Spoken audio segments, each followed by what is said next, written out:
வெற்றி துளசி சீரியலில் இப்போ ஒரு எக்ஸ்ட்ரானரியான எபிசோட் வந்திருக்குன்னே சொல்லலாம். மிஸ் பண்ணாமல் ஃபுல் வீடியும் கேளுங்க. இந்த வீடியோ பிடிச்சிருந்துச்சுன்னா லைக் பண்ணி நம்ம சேனல் கண்டினியூ ஆதரவு வந்து தாங்க. அஞ்சலி மட்டும் கேஷுவலாக அவங்க வீட்டில் சோபாவில் வந்து உட்காந்துட்டு இருக்காங்க. மகேஷ் கிட்ட வந்து விசாரிக்கிறாங்க. ஏங்க உங்கள் அம்மாவை பற்றி நான் கேட்கணும்னு நினச்சேன். அவங்க ஃபோட்டோ ஏதாவது வந்து கொடுங்க. இல்லைம்மா அவங்கள நான் இது வரைக்கும் நான் ஃபோட்டோவே எடுத்ததில்ல. அவங்க ஒரே இடத்துல உட்கார மாட்டாங்கல்ல, அதனால ஃபோட்டோ எடுக்கிறதெல்லாம் ரொம்ப கஷ்டம். நான் ஏதாவது பழைய ஃபோட்டோவை எடுத்து மேனேஜ் பண்ணி தரேன் அப்படின்னு சொல்லி அந்த இடத்துல சொல்லி சமாளிச்சிக்கிட்டு இருக்காங்க. அஞ்சலி வந்து ஒவ்வொரு கேள்வியா கேட்குறாங்க. ஏங்க இப்படியெல்லாம் பண்ணுறீங்க? நம்ம இப்பயே வந்து ஒரு இடத்துக்கு வந்து போலாங்க. அதிகாரிய பார்த்து சொல்லிட்டு வந்துருவோமா? இல்ல, அப்படியெல்லாம் ஒண்ணும் வேணாம். நான் பார்த்துக்கிறேன் அஞ்சலி. எனக்கு இத்தன நாளா அம்மா இருக்காங்கங்கிற விஷயம் யாருக்குமே தெரியாம வந்து பத்திரமா வச்சிருந்தேன்ல. அந்த ரகசியம் வெளில வந்துருச்சுன்னா, அப்புறம் ரொம்ப கஷ்டமா இருக்கும். நான் போயிட்டு வந்துடுறேன்னு சொல்லிட்டு அவங்க மட்டும் போக ஆரம்பிச்சிடுறாங்க. என்னது அஞ்சலி இவ்வளோ கேள்வி கேட்குறா? நைட்டு கூட வரத்துக்கு லேட்டா தான் வரணுங்கிற மாரி யோசிச்சுட்டு இருக்காங்க மகேஷ். அப்பன்னு பார்த்து நம்ம துளசி வந்து ஃபோன் அடிக்கிறாங்க. எனக்கு ரொம்ப கஷ்டமா இருக்குமா. கடைசியா உன்ன பார்க்கலாம் தான் அப்பா வந்திருக்காங்க. ஆமாங்க்கா, எனக்கும் அத நெனச்சா தான் கஷ்டமா இருக்கு. புடவை, ஸ்வீட்டு இதெல்லாம் வாங்கிட்டு வந்திருக்காங்க. அதெல்லாம் எதுவும் உன்கிட்ட குடுக்க முடியாம போயிட்டாங்களே! இதுதான் விதி போல இருக்கே! அப்படின்னு சொல்லி அந்த இடத்துல துளசி வந்து சொல்லிட்டு இருக்கிறப்ப, ரொம்பவே வந்து சங்கடப்பட்டுக்கிட்டு இருக்காங்க. அந்த இடத்துல நம்ப அஞ்சலி, "நல்ல சத்தான ஆகாரத்த வந்து எடுத்துக்க, சரியா?" அப்படின்னு சொல்லிட்டு இருக்காங்க. "எத நெனச்சும் கவலைப்படாத." அப்படின்னு சொல்லிட்டு ஃபோனை வந்து வச்சிடுறாங்க. என்ன நடந்திருக்கு? மகேஷ் சொன்ன விஷயத்தெல்லாம் வந்து நினச்சி பார்க்குறாங்க. அம்மா மேலே அன்பா பாசமாக தான் அவரும் இருக்கார். நம்ம தேவையில்லாம ஒருத்தர் ஒரு காரியம் வந்து தப்பானவருங்கிறனால எல்லாத்துக்கும் அவர் தான் காரணம்னு சொல்ல முடியாதுல்ல அப்படின்னு சொல்லிட்டு சோபாவில் சாஞ்சு உட்காந்துக்கிட்டே இருக்காங்க. நம்ம சிவராமன் இருக்காங்களே, அவங்க வந்து அஞ்சலி கிட்ட ஏதோ சொல்லி புரிய வைக்கிற மாதிரி தெரியுது. அவங்க கண்ணை மூடி அவங்களையும் மீறி வந்து டக்குன்னு தூங்க ஆரம்பிச்சிடுறாங்க.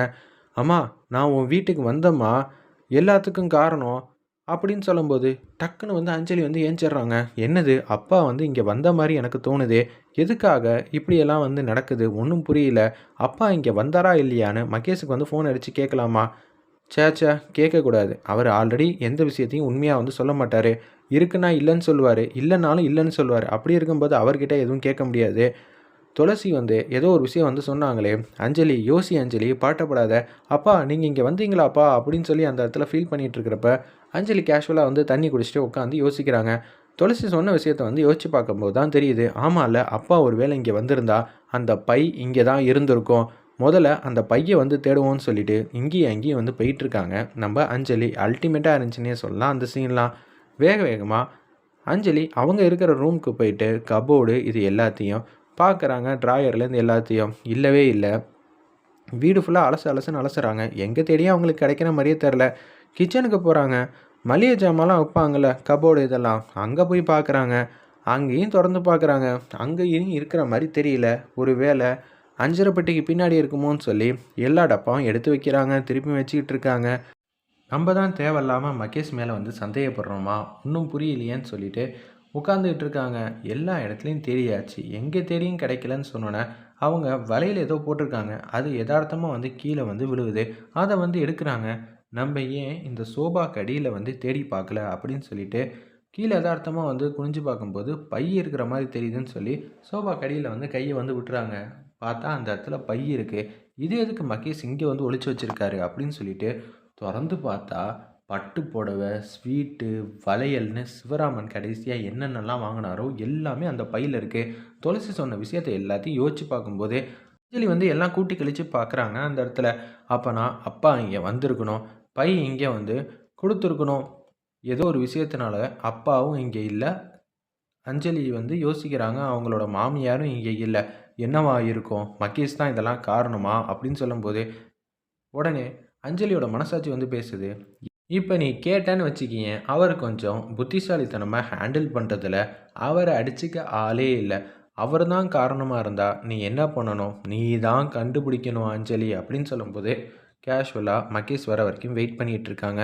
பை எங்க இருந்துச்சோ அதே இடத்துல வந்து வச்சுட்டு, ஒரு ஸ்வீட்ட மட்டும் சாப்பிட்றாங்க அந்த இடத்துல. நம்ப அஞ்சலி அவங்க அப்பா வாங்கி கொடுத்த ஸ்வீட்ட திருப்பியும் அதே இடத்துல பைய வந்து வச்சிடுறாங்க.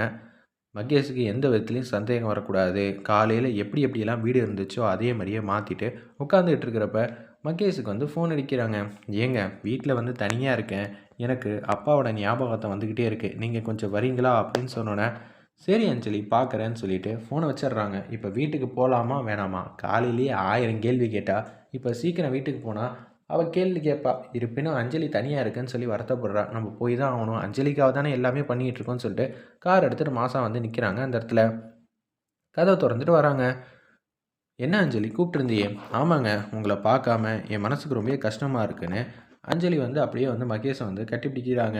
எப்படியாவது இந்த விஷயத்த அவருக்கே தெரியாமல் நம்ம வந்து கண்டுபிடிக்கணுங்கிற மாதிரி யோசிச்சுட்டு இருக்கிறப்ப மகேஷோட ஒவ்வொரு நடவடிக்கையும் பார்க்குறாங்க. ஏங்க நீங்கள் கண்டிப்பாக எனக்கு ஆதரவாக நிற்பீங்கள்ல, எதுக்கா அஞ்சலி அப்படின்னு சொல்லும்போது, எங்கள் அப்பாக்காக. என்னது ஆவுன்னா அப்பா அப்பாங்கிறா, இவ்வளோ நேரம் வீட்டில் வேற தன்னந்தனியாக இருந்திருக்கா அப்படின்னு சொல்லும்போது கேஷுவலாக வந்து யோசிக்கிறாங்க. சரி அஞ்சலி, நான் உனக்காக நிற்க போகிறேன், இதில் என்ன இருக்குது அப்படின்னு சொல்லிட்டு அவங்க மட்டுக்கும் வந்து போகிறாங்க. கரெக்டாக நம்ம மகேஷுக்கு வந்து அஞ்சலி மாடிக்கு போயிட்டாங்களா இல்லையான்னு பார்த்துட்டு உடனே அந்த பையன் வந்து பார்க்குறதுக்காக சூலேஸ் வந்து கட்டுறாங்க. இதை மொட்டை மாடியிலேருந்து நம்ம அஞ்சலி வந்து பார்த்துட்றாங்க. ஓ, அந்த பை இருக்கா இல்லையான்னு பார்க்குறாங்க. அப்போனா ஏதோ ஒரு விஷயத்த வந்து மறைக்கிறாங்கன்னு அஞ்சலி ஏதோ கொஞ்சம் வந்து கண்டுபிடிக்கிறாங்க.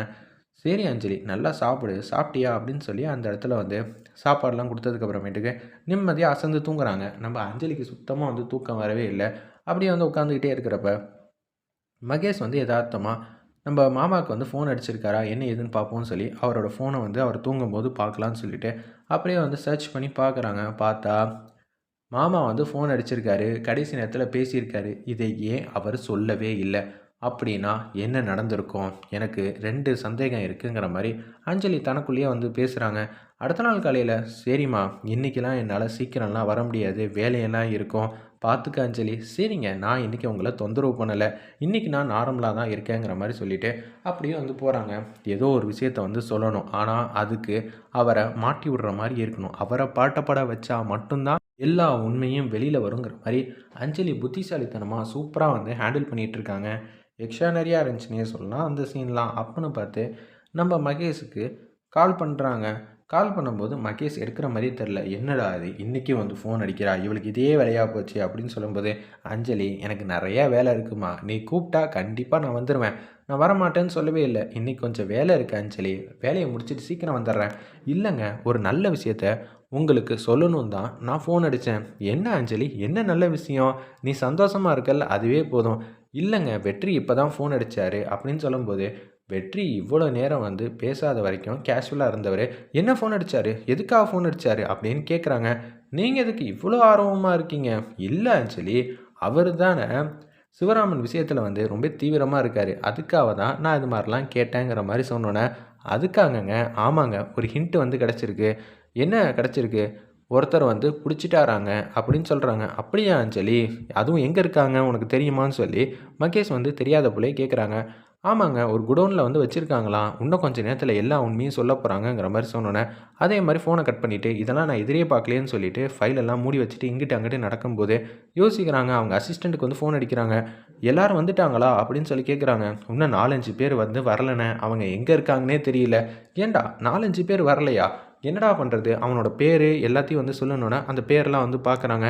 இவங்க முதல்ல எங்கே இருக்காங்க ஏது இருக்காங்கன்னு தெரிஞ்சுக்கணும், அப்படி தெரிஞ்சால் மட்டும்தான் என்னால் நிம்மதியாக இருக்க முடியும். என்னடா இது இப்படியெல்லாம் நடக்குதேங்கிற மாதிரி யோசிக்கிறாங்க.